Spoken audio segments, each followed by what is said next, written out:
I'm Jen Bosworth Ramirez. And I'm Gina Polici. We went to theater school together. We survived it, but we didn't quite understand it. 20 years later, we're digging deep, talking to our guests about their experiences and trying to make sense of it all. We survived theater school, and you will too.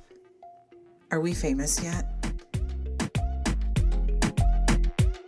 Done multiple projects together.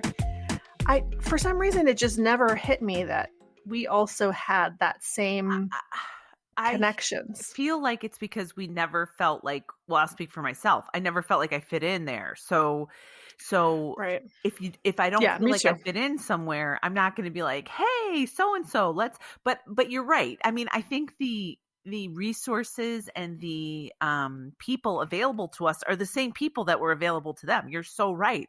I think it just, for me, it's psychology. It just comes down to not feeling worthy or interesting or whatever enough to say to someone, hey, let's do a project together, or let's, Absolutely. And it is sad. And I think I always, through graduation, after graduate, I always had the feeling like it was a mistake that they let me stay there. It was a mistake that I was ever let in the first place. I didn't really belong to, so then you'd think, well, but everybody else did. Everybody but me deserved to be there.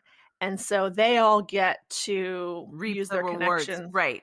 Of the school. I mean, I use their connections, reap the rewards. I definitely feel the same way. And I also felt like, and I felt like this at grad school too, that I didn't fit in. And so I didn't use my grad school connections when I was starting out as a therapist. Like, it's just, I didn't use any of my connections anywhere ever. I have never, even when I was a therapist too, Erin would always be saying to me, like an example was, this is not related, but it's related. I remember when we were living in New York and he was in his residency and I needed a doctor's appointment or something like that. And I called and I kind of needed to be seen urgently, but they didn't have any appointments. And so I had to take one that was in 2 weeks. And I told him about it. And he was like, did you say that you were married to me? And I said, no. Why would I do that? He's like, Gina, you have to call back and say, I'm Dr. Krasner's wife. And it made me feel icky. But whatever, it is just the way it works. Because sure enough, when I called back, they're like, oh, why didn't you say something? Of course you can come in today. Oh, I guess it just really bothers me that is the way that the world works. And I have never been one to want to, I've really eschewed like the whole schmoozy nature of this business, which is another one of my failings, like in terms of getting what I wanted out of my career.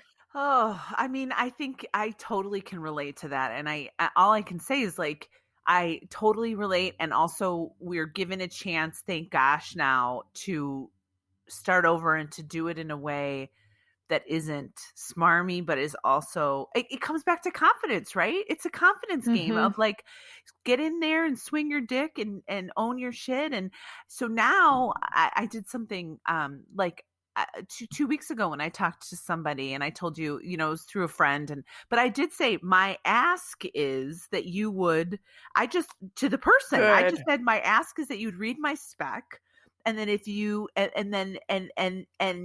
if you have any feedback on it, I would ask that you give it to me. And I would also ask that you read our original pilot. And if you have agents and managers in your world that might like our work, please, if you would, pass it along. And no one was like, oh my God. She wasn't like, oh, that's crazy. Right. She was like, okay. Yeah. Right. Exactly. Because everybody also knows before the conversation ever happens, if somebody's asking to chat with you, everybody already knows that there's going to be an ask in there. That's how it works. And the other thing I was going to say is so I was thinking about like, well, is it me? So the common denominator. So I remember when I had just moved to LA and actually someone, it was said, "Oh, I told my agent that there was a hot new Latina in town." Immediately I felt terrible. Like I didn't feel like I deserved that label, right? Whatever. The point is she was trying to be super helpful, and she made an appointment with me with her agent, and I went in, Beans, and I bombed the meeting. I sabotaged myself. I sabotaged the meeting. I downplayed I had been on 2 TV shows at the time. I downplayed the TV show. I ruined it. I ruined the meeting. And I wasn't ready. I couldn't take it in. And now we're just starting to be able to be like, yeah, no, we want to do projects. We want to do this. We're worthy, but it took me to be 45. That's what it took. That's what it took. And it takes what it takes. I've been talking about this a lot in various rooms on Clubhouse recently. It's so fascinating. It's 2021. People who are on Clubhouse for the most part are on the early adopter side of things. They're these innovators in tech and business and arts. And yet 97% of all rooms are moderated mostly by men, have mostly men on stage. Many of these stages have a token woman who only gets called upon like to fact check something, or even in the town hall, it's founded by these 2 guys and they have these town hall meetings, and there's a woman on there, but her job is to run the meeting and ask the question. She's like has an admin function. I don't know what her job is, but on this town hall thing, she has an admin type function. And so many people use and let me tell you a few things I've seen recently. I've seen a room called Let's Talk About Menstrual Health, run by 2 men. Oh my God. I heard a woman tell me yesterday about a group where, well, I don't know if this was in the title of the room, but when she went in there, she's a Black woman. And when she went in there, it was 2 guys talking about what it's like to grow up Black. 2 white guys. Oh my God. I participated in a room called There Is No Such Thing as Patriarchy, Convince Me Otherwise, where I raised my hand and other women presumably raised their hand and were never called up on stage. And it was mostly just men on the stage. Yeah. So like, no, even in this sphere, we are still so woefully behind. And I think that the founders have gotten feedback about the inherent racism and misogyny that exists on this app, because of course it would, because it exists in the world. And how could this be any different? And it was created by 2 guys, so yeah, exactly. Hopefully we get that leads me to the story of speaking of tech and innovators, of Elizabeth Holmes, the Thanos.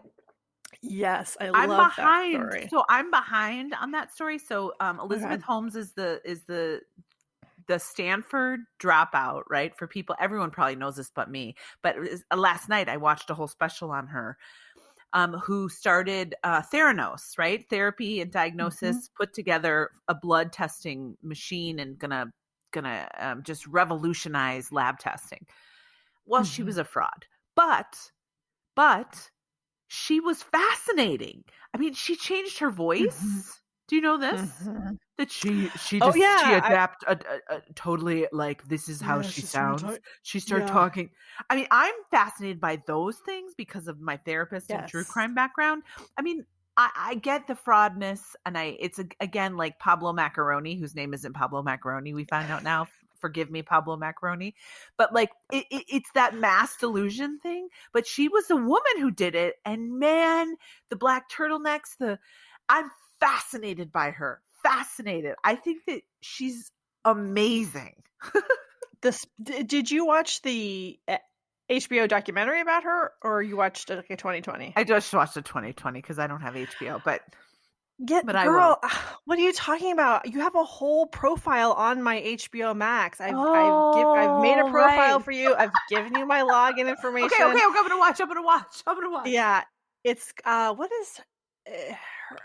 Forget what that one is called, but you'll see it. Okay, if I'll you see go it. under documentaries. Yeah, it's so good. It's so good, and yeah, she's crazy and whatever, she deserves to be punished. But at the same time, it's like she's just doing what every other, guy who needed to, not to say that every guy has like been a scammer, but just to say like she got over on the system in a way that so many men before her have done.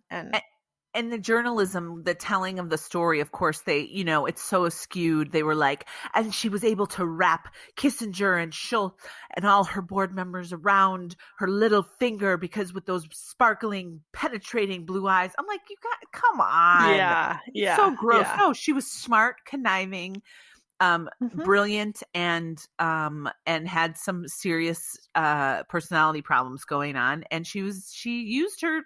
She got over on you. Stop. It's just because she's smart.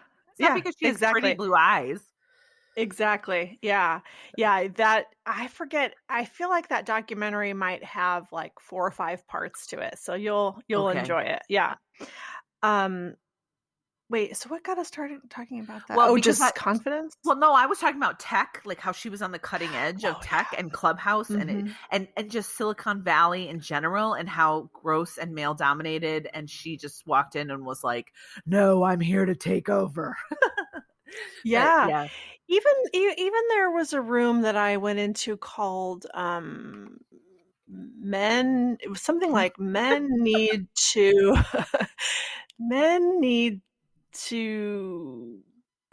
it wasn't this, but something on the order of like men need to be feminists too.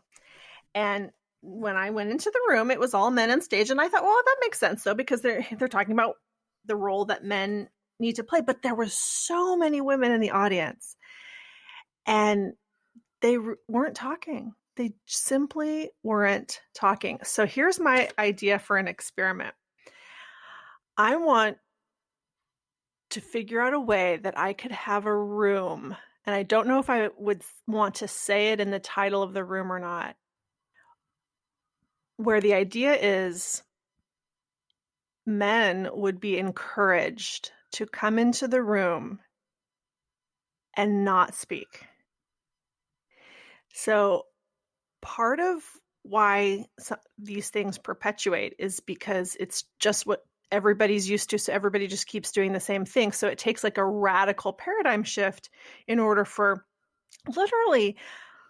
literally ask every man you know how many times they've been in a situation where something important is being discussed, whether it's at school, in a professional setting, even in a social setting where it's where people are talking about something, important. How many times have you been in that setting and it's only women talking and the men are listening? Yeah, 0 times. 0 times. 0 times. 0.000 times. Yeah. And so it makes sense that so many men have the experience of like they can't hear, like they don't hear women when they're talking. It just sounds like noise to them because they have no experience with it. Because every system, every construct that exists is predicated on this thing like, don't worry, the men will tell you what, like even feminists, I'm sure, suffer with this thing of wanting, always wanting a male voice to be in the mix. So it would be, and I don't know how, if it said that in the title, I'm sure no men would come. If it didn't say that in the title, but then it was just every time a man raised his hand to get on stage, he didn't get on stage, and then so he left. I don't know how to word it in such a way that men would want to come into the room and stay if they're not being called That's upon. so interesting. It's such a, maybe some would. Maybe if you said like, we need you to come, men, and we need you to listen and just listen. And I don't know if anyone would come, and you might, but I think that it's a good experiment to be explicit in the title and see what happens. Because and just be explicit, like men, women, a group for men to listen to. I don't know, but yeah, I think be explicit and see what happens. Maybe some would, but then my question is, would it be men who are already semi-conscious and enlightened that would come and listen, and the men who really need to listen? I don't know. But honestly, It's Boz, all men. even the conscious ones and the enlightened ones, I swear to God, men who I love, all the men who I love in my life, who I think inherently have good values. I mean, that's what I'm saying. It's like, it's not even their fault. It's simply so foreign. The whole concept behind it is just so foreign that all of the men that I know who are great men would probably be really frustrated in a situation where they weren't allowed to talk. Not only are they not allowed to talk, because they're used to that. They're used to a group of women talking and then they just don't get involved.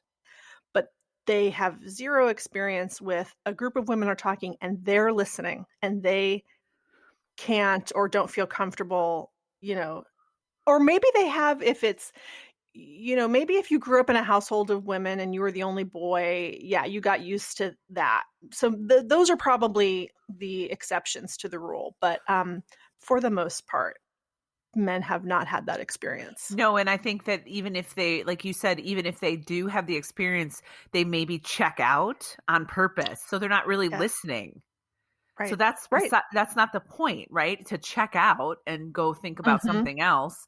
Basically, Mhm. what you're saying is we need them to be in prison for a little bit to just be forced to listen, like they do at victim impact statements. Like when they, but it's sad, but it seems like the only way that sometimes it's like being forced.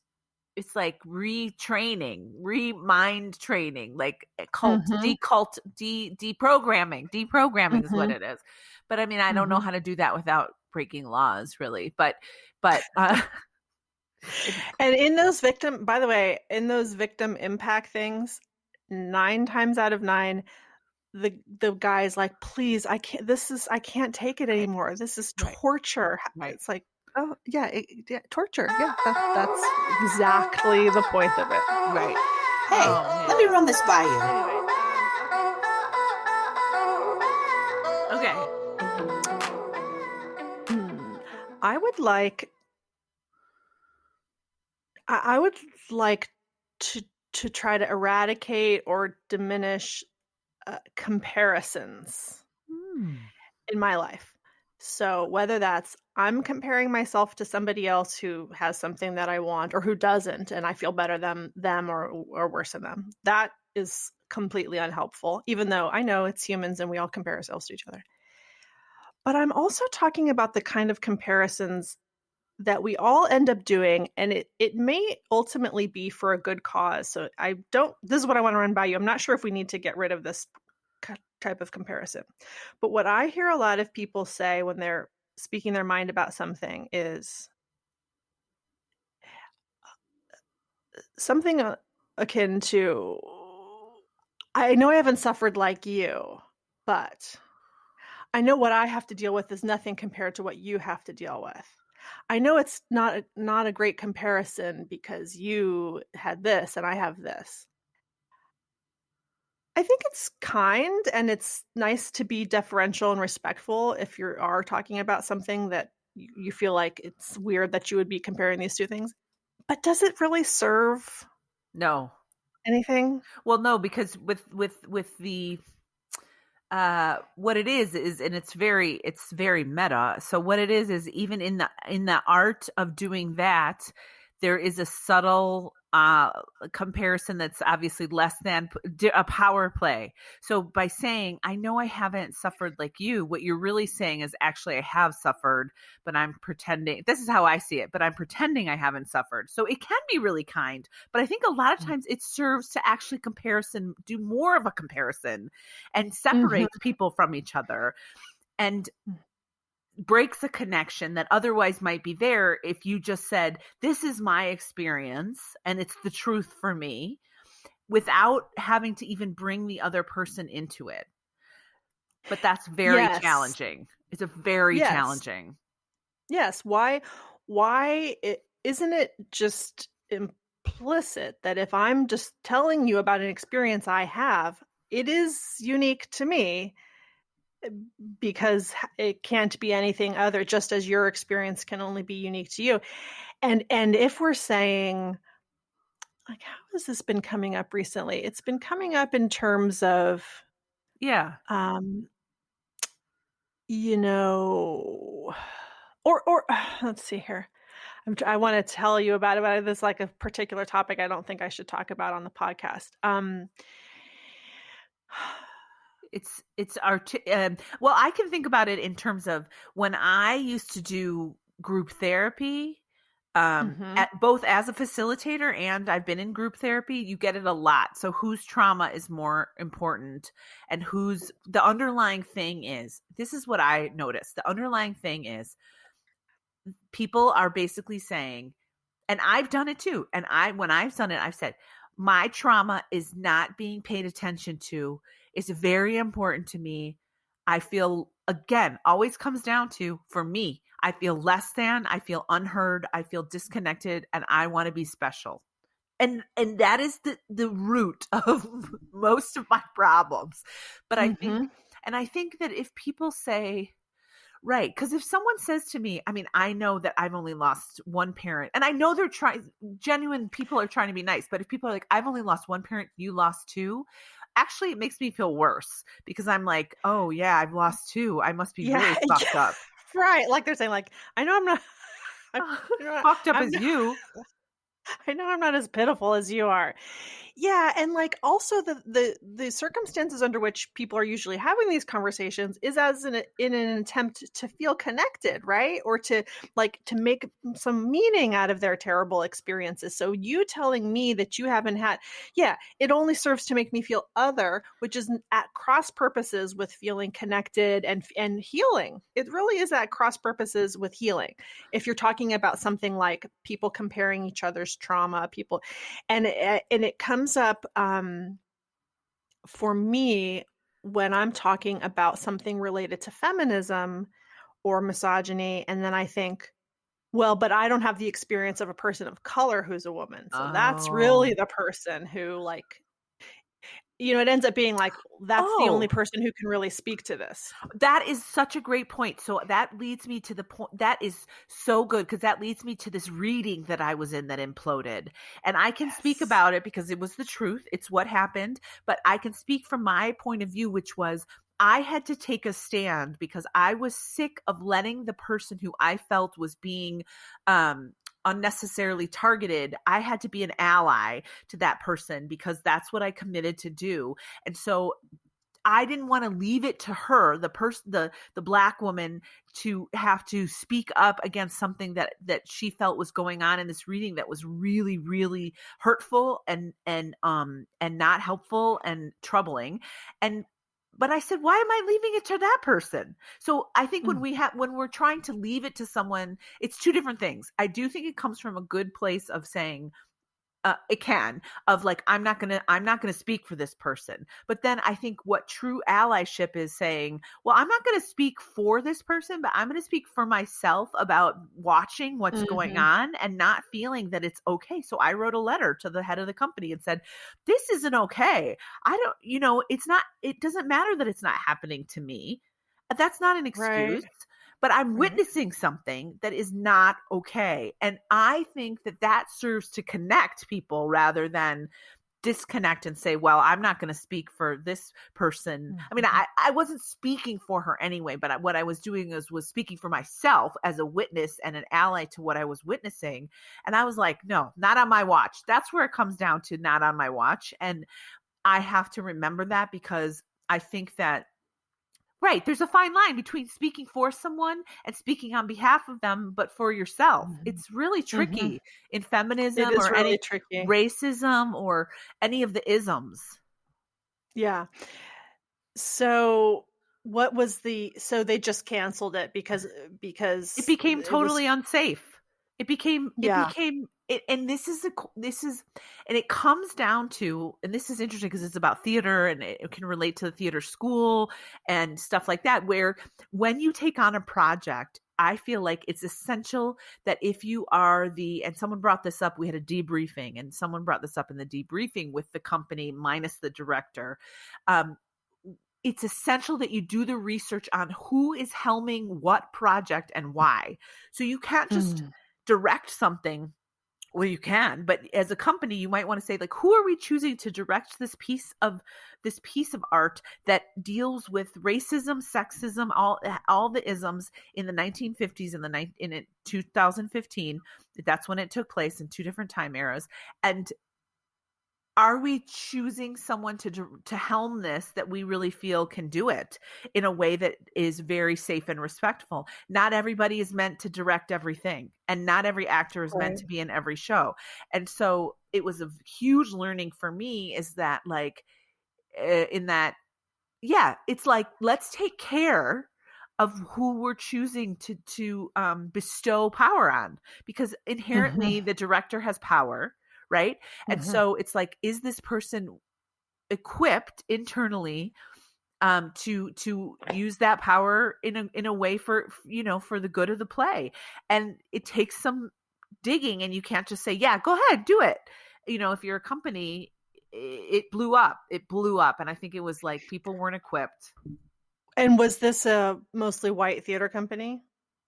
I think so. I know the heads, I believe the heads are like the artistic director and and then I think the other people are. I think they have a couple of people of color on the board maybe, but mostly it was, yes. And the director was a white woman, and there was one black castmate, and that was it was a mess. It was a mess. It was, in the scope of the project got too big, and it was like one of these things that blew up in a week. It was crazy. So that's an interesting thing about that. You had a debrief and the director wasn't there, and that sounds appropriate because it sounds like the director was the problem. But do you know if there was a plan for the director to be debriefed about what they did wrong? Okay. Yeah, I think someone asked and they said yes, that we're talking with her. Because I believe that she's also an artistic associate of the company. I don't think she's a member, but I'm not sure. So I know that they said they were going to. So hopefully that took place, because if not, nobody knows what's going on, and they just think, oh, what happened? And I guess on to the next. If you don't debrief, right. That's right. It just keeps if you don't debrief, and in some ways, it's not really related to comparison, except for I feel like what needs to be done with comparison is more integration and less separation. But if you don't debrief, it just becomes everybody apologizing for a bad, thing, and then just brushing it under the rug and moving on. It's like the people whose approach to dealing with conflict in life is just to apologize, and it ends there. And I feel like people really tell themselves that they did such a great job if they were just able to say, I'm sorry. And that is a part, but it's just step one. And then the next thing is like, let's unpack what happened here. Why did you have this urge? Because these systems, like I'm describing the system of that, wherein most men have never had this experience of listening to women, we have a tendency to talk about them in these very theoretical ways. And what we need a lot more of is just, this is how we have to do it now. Like, you know what I'm saying? It needs this. It's like why we need reparations, because you're never going to get past all of this generational trauma unless you start by apologizing, which I think that's the only thing that's been done so far, is apologizing for slavery. Then you talk about how you're going to repay for all of this lost labor, income, and then setting up new systems whereby there's more equity. Anyway, so yeah, that sounds like it was the best that thing got canceled. Yeah, some projects just, and I said, and I need to be canceled. And I did say to the artistic director, I said, listen, part of trusting and being inclusive and is also knowing when to say, no, this isn't working. Like you call it at certain points, you call the project and you debrief about the emotional trauma that happened because of the project, but you still call the project, you call it, you just say, that's it. So I said, sometimes being the most loving responsible thing to do is say, no, we're not moving forward. Yeah. And, Right. and that's just how I feel with certain things, because it's too much. You've gone too far. There's too much trauma. And so that's what happened. And, it's too bad, but it's also part of life. And we're knowing when to call it. That's right. And the experience is still totally valid, because if somebody learned something in the experience, then in a way, that's the job of art anyway, is to help people see things in a new way. Today on the podcast, we have Erikka Yancy, the lovely Erikka Yancy, who is a documentary and independent film producer. Yeah, she's a producer. She was an actor. She said she sometimes still acts here and there, but she's primarily a documentary producer, and she loves it. She loves telling stories that way, and it was interesting to hear about it. It was, and also she is an advocate for embracing outdoors and exercise for people who don't traditionally get associated with doing those behaviors, like people of color and people with different body shapes. And so you'll have to check her out on her Instagram, which I think we say it at the end of the episode. Yeah, so and I just had to do a cheesy joke. She's a trailblazer in more ways than one. Oh, she's yeah, but bump. Oh, God. I love it. Anyway. So please enjoy our interview with Erikka Yancy. So, I get Erikka, congratulations. You survived theater school. I survived theater school. And for that, you deserve a medal, as Yes. we all do. We all do. I've been reflecting on my time at theater school. And it's interesting because I was listening to some of your past episodes, and I was like, I don't know that I had that hard of a time at theater school. But then I was like, oh, wait. But all the things I picked up at theater school that were like negative and bad that followed me out of theater school. Yeah. So, yeah.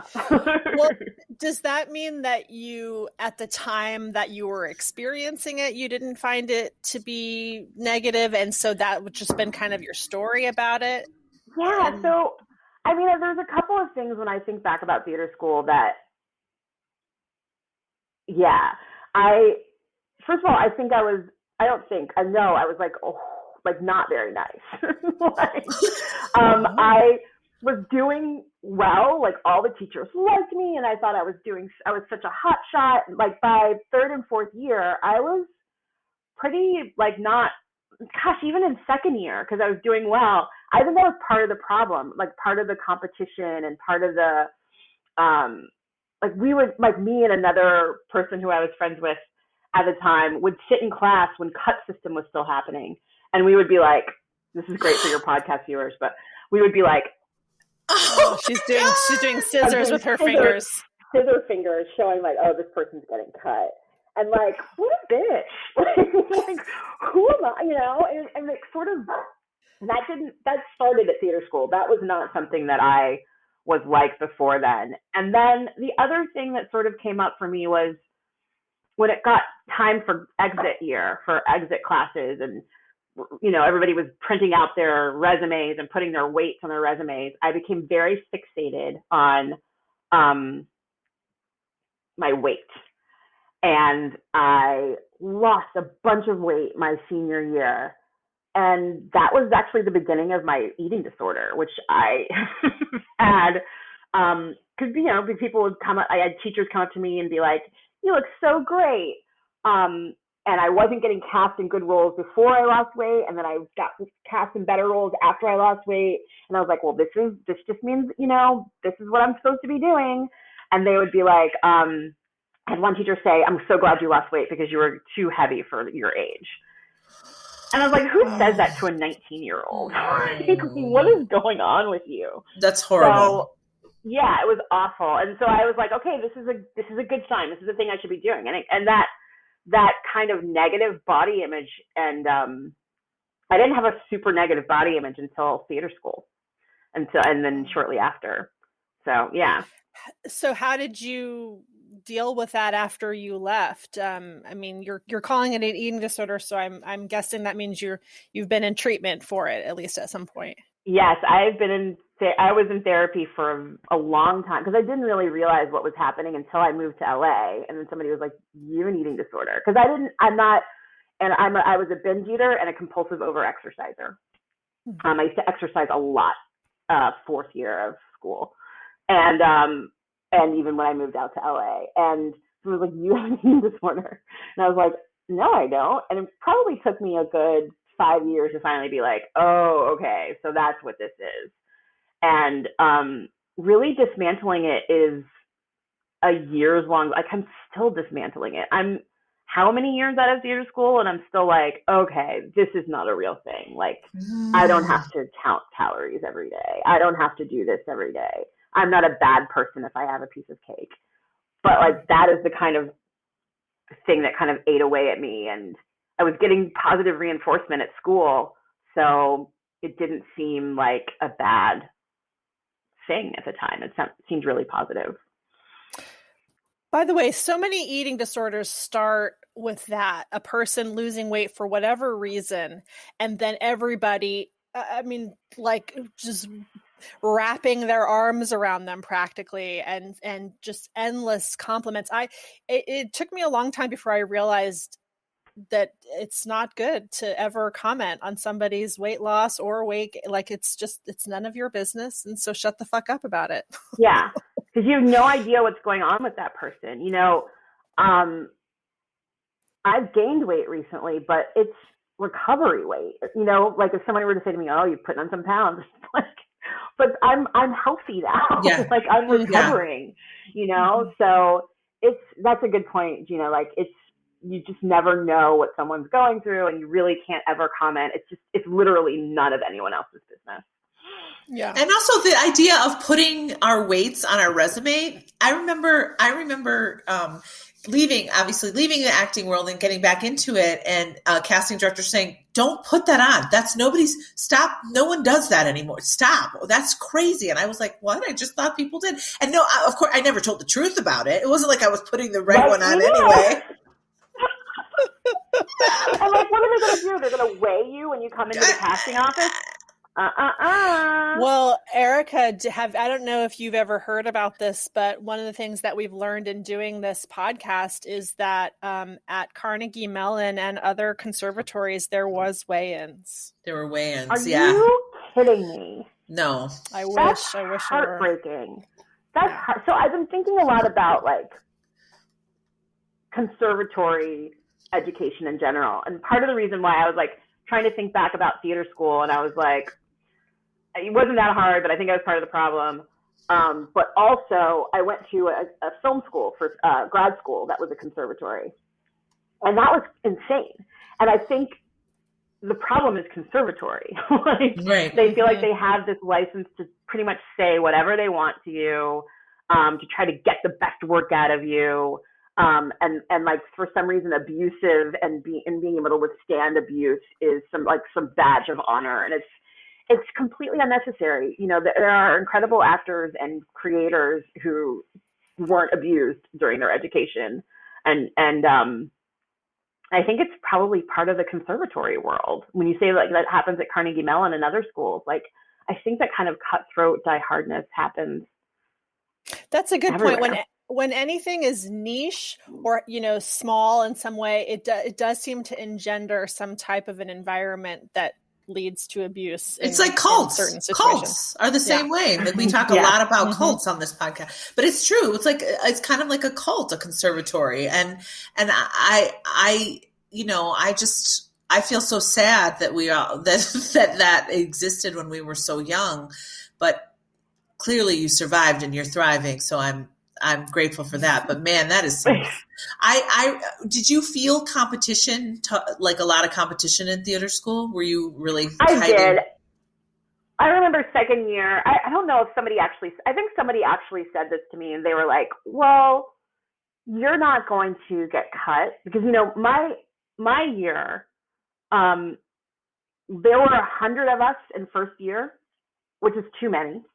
And then they cut us in half, which is so awful. And then they cut us in half again after second year. And so, that's just horrible. But people will be like, well, you'll be around because the casting pool needs Black people. Oh my God. And I was like, okay. And so I remember having like a horrible, like trying to really prove myself outside, being like, I'm a good actress. It's not just because I'm Black that they're keeping me here. That was, yeah. So, I mean, that kind of competition, yes. I felt competition in like the casting, although I felt like by third year I wasn't getting what I really wanted anyway, and I was sort of being relegated to like roles. I felt what I felt were poop roles. But the competition was more along the lines of who could get the best comments from who got a good job in class that day, who got a, you did this really well. And I worked really hard to get those compliments and those pats on the back because I am a people pleaser. And so I will do whatever you want me to do to make sure that I'm staying in your good graces. Yeah. I'm interested in this idea that you're saying about you were part of the problem, or you were mean, or I mean that thing about talking about cutting people while you're in class does sound pretty mean. But I was going to ask if that came from this feeling of competition, if it felt like you needed to kill or be killed. Absolutely. 100%. That was about me. First of all, about my own insecurities, but it was about me needing to stay on top and needing to have a gauge that I measured myself against. Like, oh, that person is not better than me. I'm definitely the best person in this class. I'm definitely one of the two. Like, we are the good class, or we are the good group of people. And yeah, it was all about the competition. But I'm a little bit competitive anyway. Not to the point where I mean, definitely in theater school, I was, like I said, like not kind most of the time. Well, when it came to things like competing and being better than somebody, and I feel like I'm not articulating this very well. No, you are. You really are. Yeah, no, I really feel like, like the environment sort of bred that sort of cutthroat attitude to be the best and damn all others, right? And to make sure that other people knew where they stood in in their place, in the place in the class. But to be honest, you guys did have a really good class. I mean, like, I'm just sitting here thinking, okay, well, but Dave and John, and you had some like superstars. I guess I must have felt competition.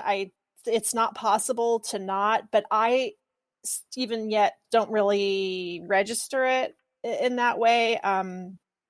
It could be because I didn't possess certain attributes that other people did, so I wasn't even in the race for a certain type of role. But it does seem like it's possible that the more talented your class is, the more, because we haven't talked to anybody yet about specifically competition among the men with Dave, because, Dave got like really, really, really great roles. I imagine people felt a certain type of way about that, Dave was actually in the class behind, Dave and John were in the class behind me. Oh, okay. My class, I was in the class behind you, which Jen joined at some point. Right. And the only person from our class that's like really broken out got cut, and that was Joe Sakura. Right. Yes. Yeah. Oh my God. Who just signed a first look deal with AMC, by the way, or something. I didn't know he got cut. I thought he stayed. Okay. Yeah. But the other thing I want to say is just that, Erikka, you were so freaking talented that the other thing is, I'm not sure what you were feeling was was not valid. Does that make sense? Like, I think people who were really good, like you, I remember seeing you in One Flea Spare, right? And you were the lead in One Flea Spare. And I was like, you were so talented. So I think it's interesting because when we talk about this stuff, I think it's real that people who are talented, like, and Beans brought this up a little bit, like people are going to be jealous. And so I think it feeds itself. And then you have to kind of maintain this I'm the best kind of thing because someone wants to knock you off it's just, and like you said, Erikka, it's the conservatory itself feeds on that. It's a small cult, right? So that's exactly how cults operate. So I just want to point out that the two things, that you were very, very, very talented and that the cult feeds on that of sort of who's the best now, who's the best now, who's the best now, so, but I don't want to take away the fact that you could act your butt off. You know what I mean? Like, I just don't want to take away from that. Thank you. I really appreciate that. And I think that there's validity to that, right? Like you also have to fight to stay at the top. Somebody can't do better than you in anything. Somebody can't get a better role than you. Getting One Flea Spare, like I felt the energy from people after getting cast in that, which is so weird. When you look back, you're like, this is a college play. It's like totally fine. Like, everybody chill out. This is not going to be what makes or breaks anyone. But it's hard to recognize that, and it's hard to see that. And there's definitely an element of fighting to stay on top. Yeah. And then, sorry, go ahead. No, I was just going to say, but I mean, actually, you say what you were going to say first. I was going to switch direction 100%. So you should say what you were going to say. Well, mine is a little bit of that too, just to say that I didn't get to see you in that much stuff, but I do remember you as being talented. So, but you left theater school, you did acting, and now you're a producer. So at some point you made an important career shift. And I was just wondering what was entailed in that. I was acting here in Los Angeles. I had a manager. I was booking work, not a lot, not as much as I did in Chicago, but I still didn't want to move back. And I started seeing a therapist for my eating disorder. And this is awful. This is not, thank God this never happened at theater school. I had been called back 3 times for a national commercial. And they cast me. And I showed up for the fitting, and I told them I was a size 8, but a curvy size 8. And the clothes they had were junior size 8 or 7/8, and they didn't fit. And I lost the job. I got fired. They paid me because I had been to 3 callbacks and they cast me and I didn't fit the clothes or whatever. And I was like, oh my God, like, it's the first time it's ever happened to me. And then I went and talked to my manager, and he was like, well, you got to lose, you either have to lose 20 or gain 50. And I was like, okay. And I saw my therapist shortly after that, and she's like, listen, you can be an actress or you can recover from your eating disorder. Oh, wow. And I was like, okay, well, I think I will recover. And I luckily was in an acting class out here at the time that was making us do our own short films. And I really enjoyed it. And so I applied to go back to school. I went to a film conservatory here called AFI, American Film Institute, and studied producing there. And that's how that happened. Okay. That really hit me in the middle of my solar plexus. You can be an actress or you can recover from your eating disorder. Just out of curiosity, when you said the thing about the clothes, the first thought that came to my mind was, and I bet this commercial it didn't even matter, like whatever it was for, right? No, I don't even remember what it was for. It was like DirecTV or maybe that's too early for, it was something like not, where they could literally have just gotten me a size 10 pants. Yeah, and just go to Target. Screen. Just go to Target and get some different pants. Right. Oh, it makes me so mad. It was mortifying. It was humiliating. And then on top of that, it was just infuriating because I did study, classical theater. Hey, sorry. Hey, I'm going to bark one more time. That's enough. I did study classical theater. Sorry. That's okay. And then I'm being told that I'm not worthy because I am not the right size. Oh my and God, that was it's really so hard disgusting. for me. Yeah. So I was like, peace out. I will make things for myself. I mean, I would be lying if like me deciding to become a producer, race wasn't also a large part of that. Like I wanted to see more representation. And it's funny now because I'm not doing anything that would yield that. I produce documentaries, but yeah, I just found a way to still be creative and still be involved in the entertainment industry, which I love, by creating content instead of sort of being the piece that moves around. Yeah. But did you want to be an actress when you were a child? I can't remember a time when I wasn't performing and wasn't acting. I used to do Annie. My sister and I used to perform Annie for my grandparents and for my parents. We'd sing all the songs. We would do it all the time. Like I was always performing. I did before theater school. I was in tons of community theater in Indiana, and I knew that I was like, this is what I want to do. I want to be an actress. And then the business is just not as pure as my desire was. And I still act occasionally. Rick Murphy and Rob Adler have a class here in LA. I took that class for several weeks. It was a lot of fun. I only stopped because I got too busy. And then COVID happened.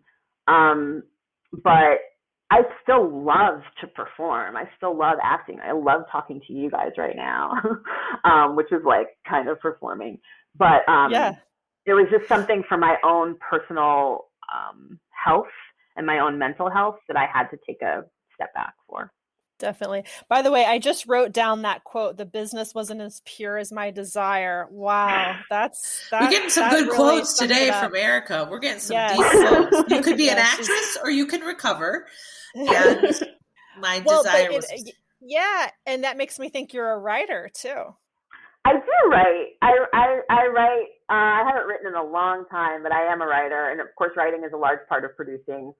But I used to write a lot about race and politics because I worked for a political production company when I first got out of grad school. And I write a little bit. I don't think I knew that writing was a big part of producing. How is that?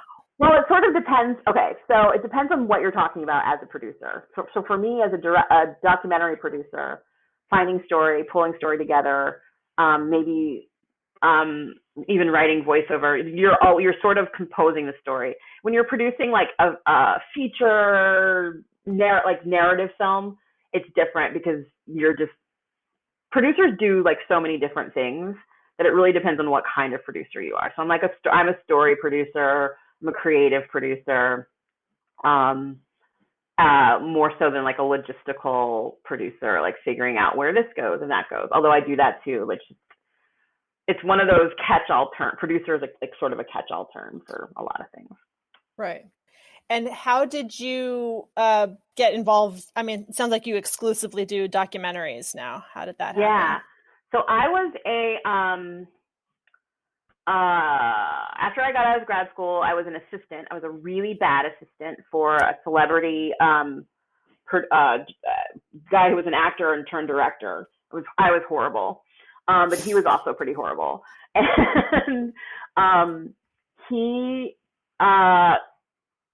had all of these projects that were just like Spring Break or another cop procedural and just like so boring. And I was like, I want to do things that are like making a difference, that matter, that are changing minds about things. So I started working, I interned as a paid intern at this company called Brave New Films, which did the Walmart movie and Outfoxed and Iraq for Sale. And I was there for 3 years. And then I was just like, I love this. I don't ever want to do anything else. Documentary is where I want to be. I want to talk about real stories and real people and learn things as I work.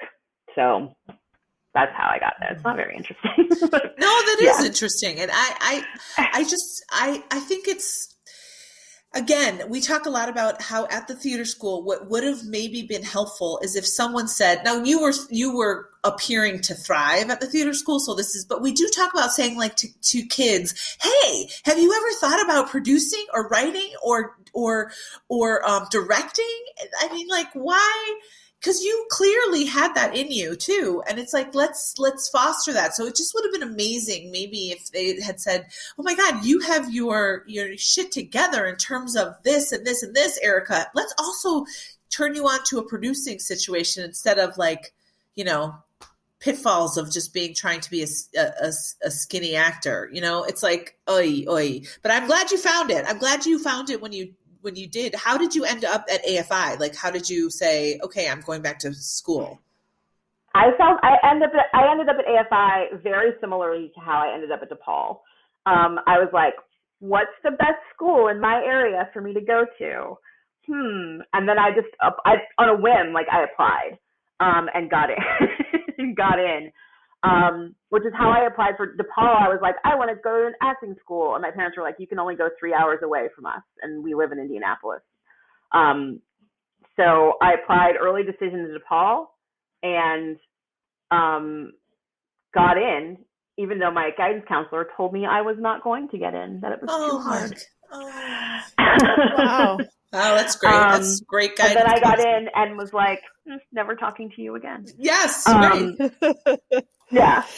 And did you know, by the way, we had John Jenkins on. I had never heard this before. He said that when he was there and a part of the audition to get in side of things, that they would have like 900 applicants. Are you serious? I'm serious. So if your class was narrowed down to 100 and then to 50 and to 25, which, by the way, John Bridges told us that there was no number, there was no quota. It's just a big coincidence that every single person says it went by half the first year and by half the second year, so that everybody's graduating class was 1/4 of what they started with. That is not a coincidence, Mr. Bridges. But nice that you think it was. Do you remember your audition to get into the theater school, Erikka? I do. Okay. I remember, oh my gosh. So David Abcali was one of the people, remind me to come back to David, was one of the people in the room. I don't remember who else was there, maybe Melissa Meltzer. And then I'm so embarrassed. I did a monologue from The Wool Gatherer, which they must have seen a million times. But the one where the birds are dying and there's blood, like the super dramatic one. And then we did like an improv game where we were like washing your face and like doing all that. And and they're like, when we get to you, sing a song. And I sang There Are Worse Things I Could Do from Greece. Oh, I love this. I love this so much. I love everything about that. Well, that's a hard song to sing, too. My God. Oh, gosh. It was really Did you really feel like a Rizzo? Did you identify with the Rizzo character? I totally did. I thought I was so cool. This is in high school. Because in high school, I was the cream of the crop, right? So, like, I thought I was so cool and, like, such a bad girl and misunderstood.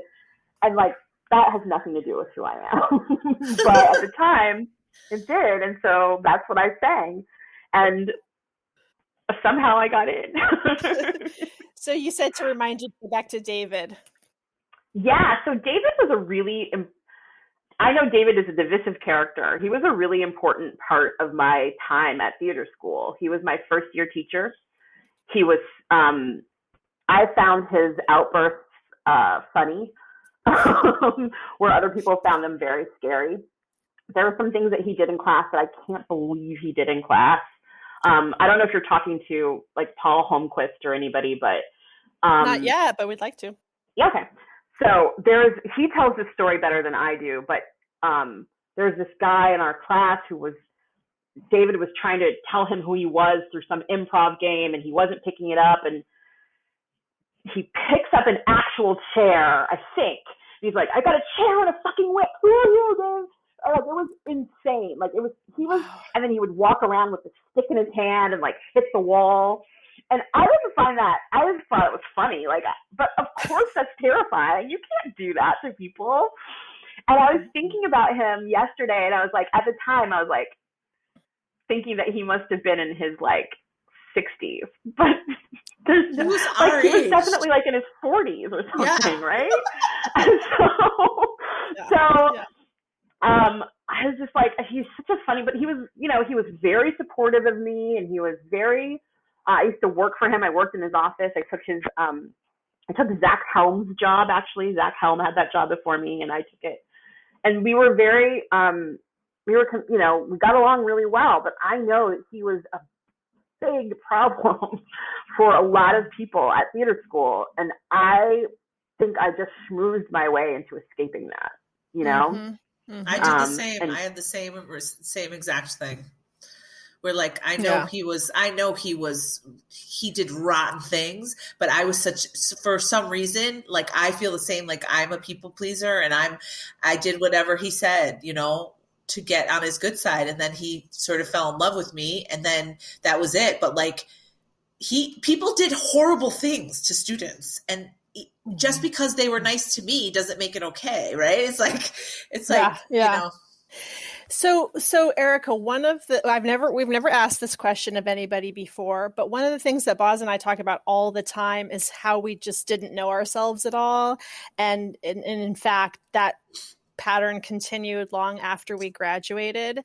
I think maybe dealing with something like an eating disorder does force a person to get to know themselves better, because it's literally a matter of life and death.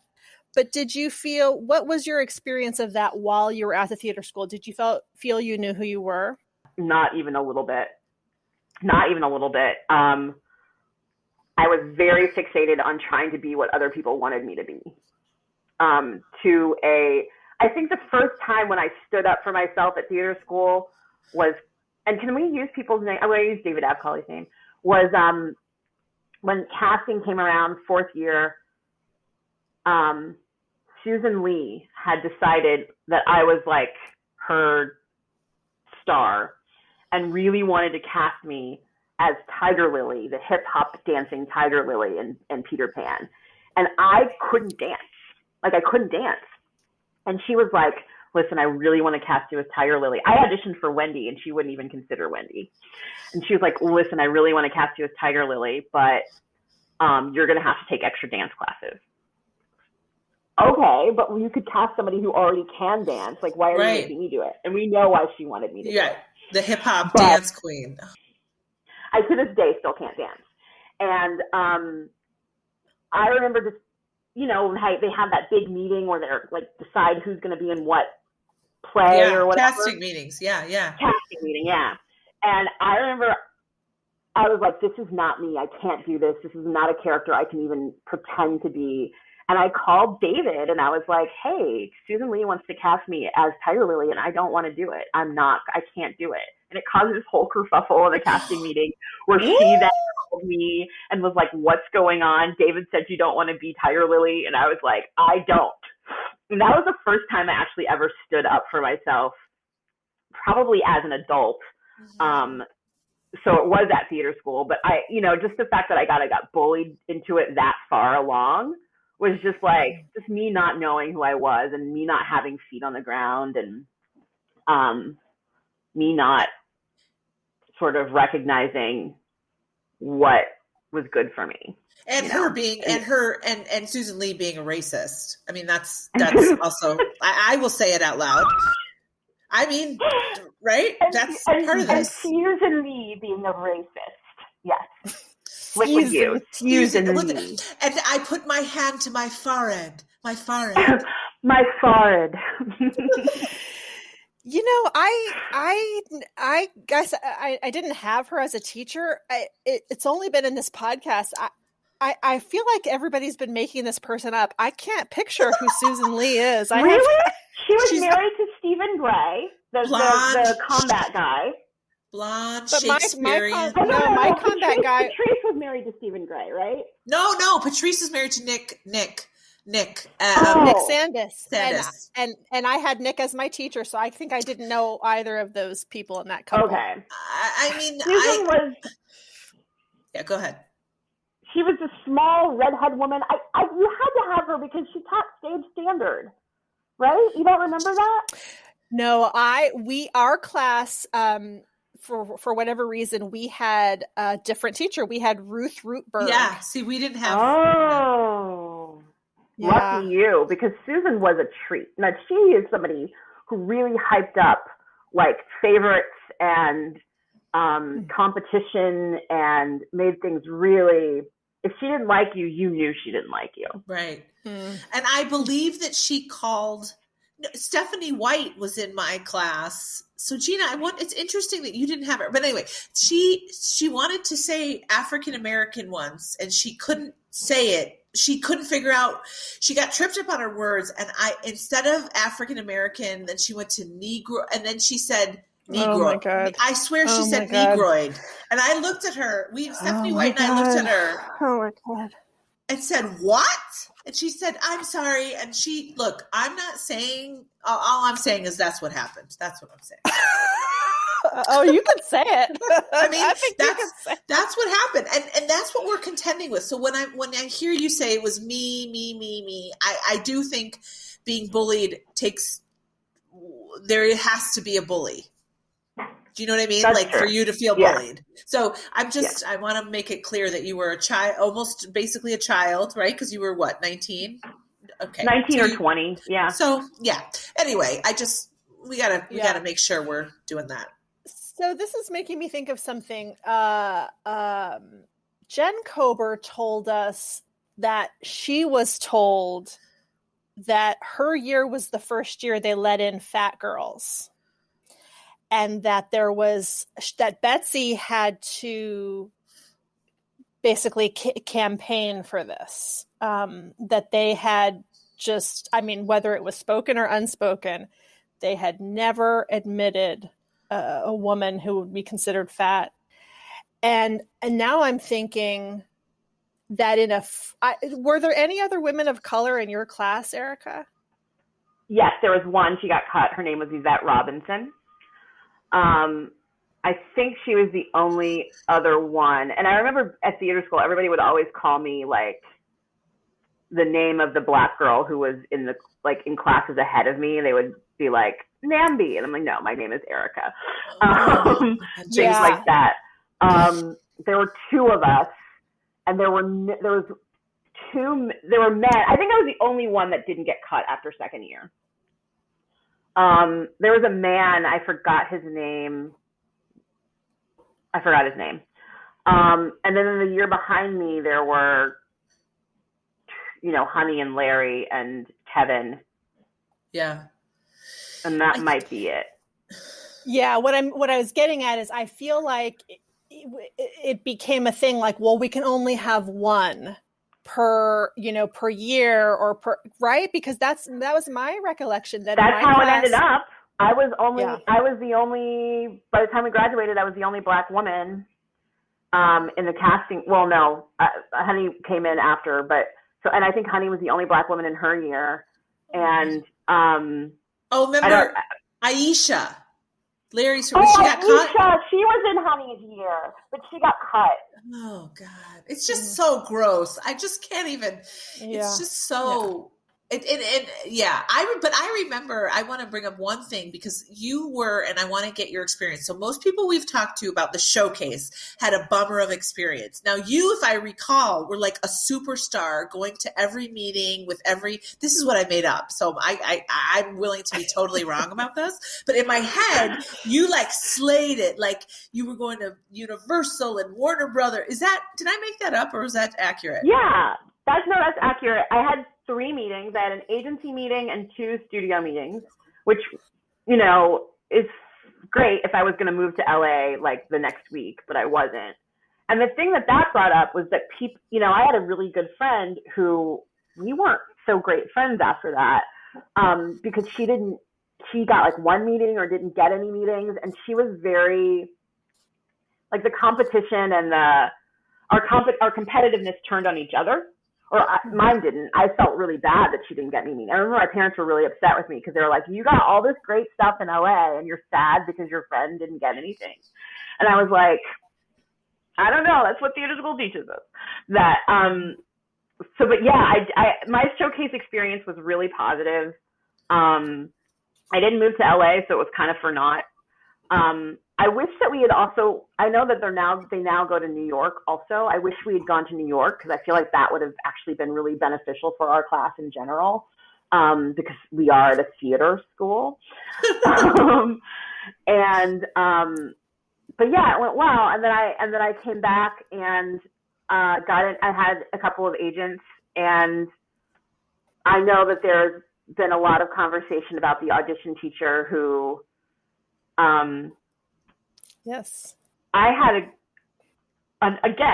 great experience with. I was actually friends with her. She's since passed, so I won't say her name. But I know that she also had favorites and would call people in based on whether or not she likes them to be cast. And I got cast in my first two things because of her. But I know that there are people who she just didn't call in because she wasn't friends with them. She didn't like them. And that's not okay. So Erikka, you just mentioned your parents, and it sounds like they were supportive of you. Do you have any other artists in your family? Did you come from theater people? Not really. My dad is a pediatrician. He's a doctor. My mom was a teacher. She, I guess, taught theater, but we would do church plays.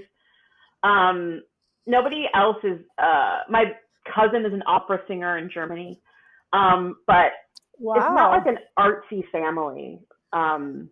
More science-based, although we are all in entertainment. My sister, or in the public eye. My sister is a reporter for a network news station in DC, and my brother, until COVID, was a DJ. A really well-known DJ. Well, he was a DJ for like some pretty big places in New Orleans and in South Beach in Miami. And DJ'd for some big like athletes and things like that, but doesn't want to do it. He's getting older, doesn't want to do it anymore. And guess what he wants to do now? What? He wants to be an actor.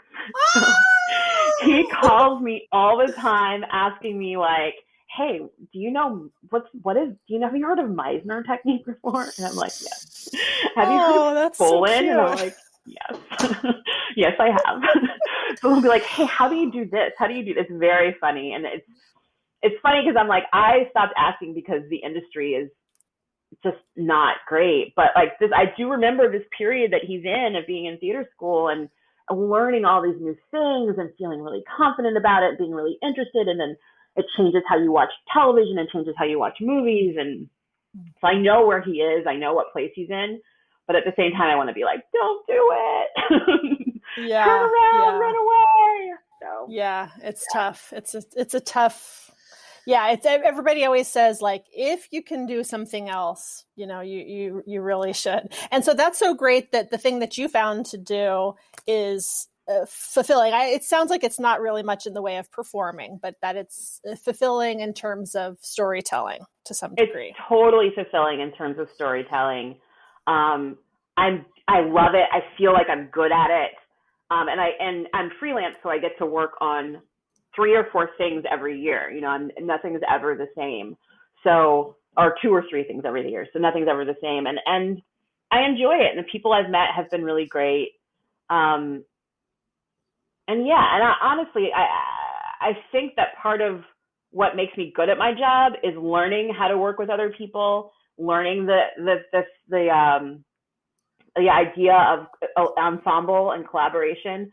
I find that people who in this industry who don't work well with others or who do work well with others have acting backgrounds because they're used to collaborating and building a whole out of parts and things like that. Whereas other people sort of get sort of like tunnel vision and don't know how to collaborate and work with an ensemble. I have a question. Besides, obviously we talked a little bit about One Flea Spare. What were your other roles at the theater school that you loved? Like what brought you joy there? My favorite so second year you have to do a scene, right? Like I did a scene from Born Yesterday with Paul Holmquist, where I played the Judy, not Judy Davis, but Judy Davis. Or Holiday, something. When she talks like this, and she's, "You never take me anywhere," and like, it was so much fun. And I wore a slip, and Paul was like this big, gruff guy, and I was, and Don Ilko directed it. Oh, I loved Don so much. And it was really, that was a great, like, a scene was great. The other really fun thing we did was this guest director did a workshop fourth year, the role I ended up with when I backed out of Tiger Lily. And I forget what the name of the play was, but it was Andrew Giard and me, and I forget who everybody else was, but it was just like an exercise in like all the things we did first year, right? So we're like space work on a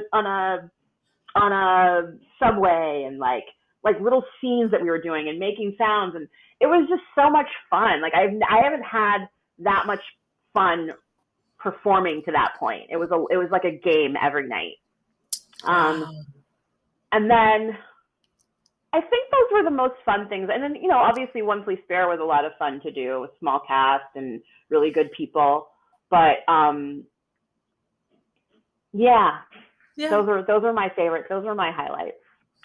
Yeah. In this time of COVID, are you able to work? Does the documentary world go forward? It does. I didn't have a job from April to June, which was kind of scary, but I'm working from home. We do interviews. We can do them remotely, or we do them in we're set up in such a way where we have all of these zones and people can be here and everybody has to get tested and you have masks, and it's very secure and safe for documentary anyway. Larger productions have a whole other behemoth to work with, but documentary production is pretty easy because once you shoot, you're just in post and you're just working from home the whole time. So it's a lot. It's easy to do as long as there are projects being made, which there are. So, do you have like a right now a passion project that you want to get made that you haven't made? Do you have a dream of a documentary that you're doing? I listened to this podcast called Criminal. And I shouldn't be telling this because maybe somebody else will want to go out and steal my idea. But they did a story on this woman called Fannie Davis, who used to run numbers back in the So she was the first the first Black woman to have her own bank and like be their number running. And like I want to do a documentary about her. I think she sounds incredible. This is her book. Yes. It's not her book, but her daughter wrote it. But I want to start pitching this at places to try to get it done. I think that would be really cool. So Erikka, we have a character based on her in our pilot. We'll send it to you. No, we'll send it to you. Yeah. That is so cool. She's a main character in our pilot, which people are reading. So it's I will send it to you. You gotta read it. Please. That's so awesome. Amazing. She's a grandmother age. And she was running her numbers business in New Orleans. Yeah. And some terrible things happened, and she had to leave town. And she's responsible for her grandson. Who's the lead? And so they moved to Sacramento, and she is re-upping her business there and having to figure out like how it works differently there than what she's used to. Anyway, that's so funny that you would bring that up. What a coincidence. I love it. I was like, she's gonna say Fannie. I know she's gonna say Fannie. It's amazing. That's so cool. So you're gonna get that made. That's amazing. I know you will. I'm working on it. That's really the only thing I like to do, things that are like fun, not fun, but like docutainment. Teach an important lesson, but are also not just like eating spinach all day, right? Like, or right. It's just like, well, the spinach is good, but it's fun. Yeah. I was just going to ask you. I love your Instagram, and you use these great hashtags, and I was just hoping if you could tell us a little bit about it. Sure. So I am a big, probably 2.5 to 3 years ago, I started hiking seriously. So I do, and there's no better place to hike than Southern California. Colorado's probably better, but I love hiking here. So I do like longer hikes, anywhere from probably not less than 5, and haven't done more than 15. Whoa, miles you're talking. Miles, yeah. Holy moly. And there's not a lot of representation of larger bodies or Black people on the trail. So the hashtags I use are Black Girls Trekkin', which is a group that I used to hike with. It hasn't been hiking recently because of COVID. Black Girls Hike, Fat Girls Hiking, Unlikely Hikers, just things that really promote diversity in, race and body and just all the other things outdoors. You don't see a lot of size 14 Black women hiking on the trail. You just don't see that very often. And I think it's important that we do see that, and larger bodies and other ethnicities. Latino outdoors is a big deal, and Unlikely Hikers is inclusive of queer communities. So it's just important to me that it's part of the reason why I wanted to produce also, is that I wanted to see more of myself and more diversity and more of other types of people. And so I want to see those things outdoors as well. And yeah. I love that. And it's a great testament to the fact that when we talk about how representation matters, we're not just saying in film and TV, we're saying in all aspects of enjoying one's life. And it never ceases to amaze me how you could, completely out of your own awareness, be influenced and think, well, I might like to hike, but that's not for me, only because you would never see that, on somebody's Instagram or just in life. And that all it takes is somebody, like I was just having this conversation with my husband the other day, because when I watched the inauguration, I literally cried my eyes out for like 7 hours. It was so intense.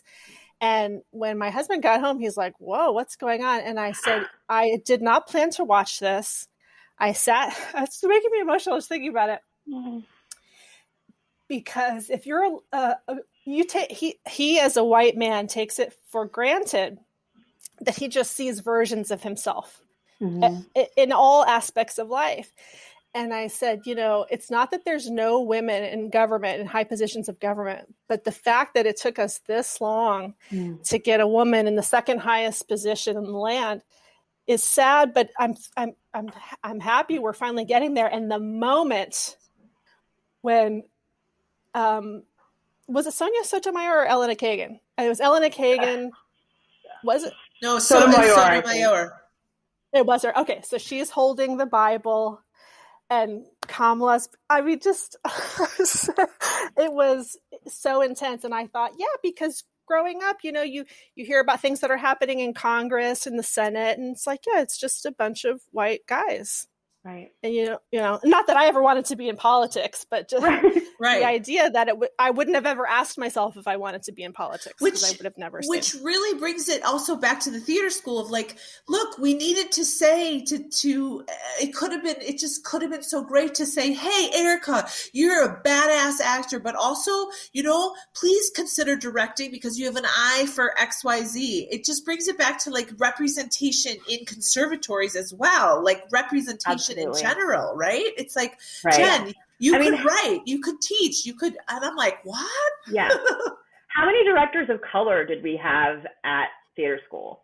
How many outside, like somebody asked me, like, when was the first time you had a Black teacher? And it was college, and it was Phyllis. Right. And she was literally the only one. Literally. Like, you don't think, you do think, but you don't see yourself as a director, or you don't see yourself as being able to educate people. You don't see it because it's not reflected back at you. Right. And it's so important.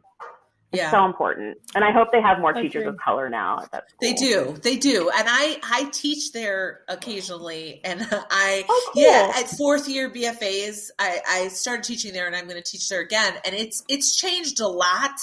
But when we went to school, there were some real problem areas.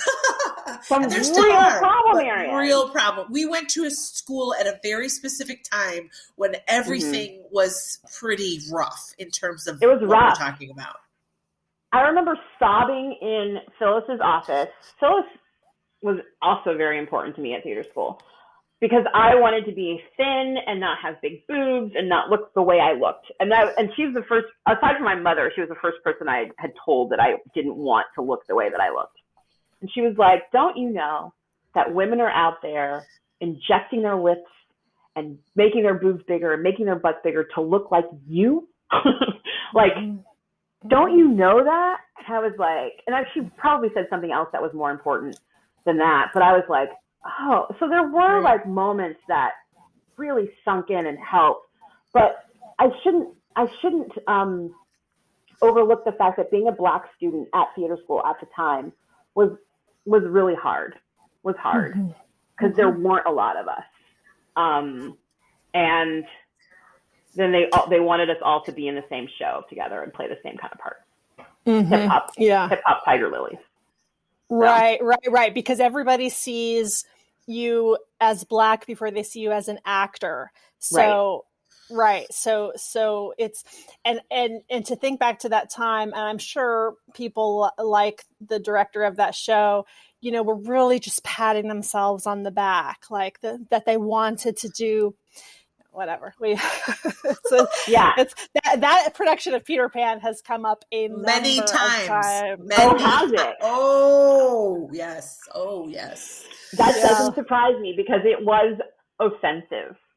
Yeah, for sure. Especially, it was offensive back then, but looking at it through the gaze of 2021, just like all the whatever, I can't. Yeah. Well, we almost have to end, but I just if there was any other anecdotes you wanted to get out there, I wanted to give you an opportunity to do that. So I would be remiss if I did not bring this up. I remember, how you have to do crew projects on your first year, and so I remember, I don't know why they would make a first year student do this, but as everyone probably knew, I had an enormous crush on Leonard Roberts. And I did not remember that. Yeah. But you had a crush too, didn't you, Boz? I did. Everybody did. I was just scared. I didn't know anything. I was on makeup crew for Trojan Women, which was very important, like a pivotal. I learned all my music from Karen Mold and whoever else was on that, playing Ani DeFranco that whole time. I had to paint muscles on Leonard Roberts' bare chest with a wet sponge every day before the show. OMG. And I was mortified. And I'm sure he was too, because I'm sure he knew I had a crush on him. I was mortified. It was the most embarrassing thing. And I'm like, why would you first of all, you can't even tell he has like drawn on muscles from the audience. I just have to do this for my own whatever. And then, it was horrifying. Oh my God, that is a story and a half. Oh, we're gonna have to have Leonard on, and so you can ask him what he remembers about that He's show. like, That's when Trojan Women's another show that came up a lot. Oh, Trojan Women did? He's like yeah. He'll be like this weird first year who like couldn't stop staring at me, came into my dressing room and was like, paint me with makeup. What was she doing? Yeah. So embarrassing. He's lucky. He's lucky to have it. What if you find out all these years later, he's like, I really like this girl, but she freaked out every time she was in front of me. She wouldn't look me in the face at all.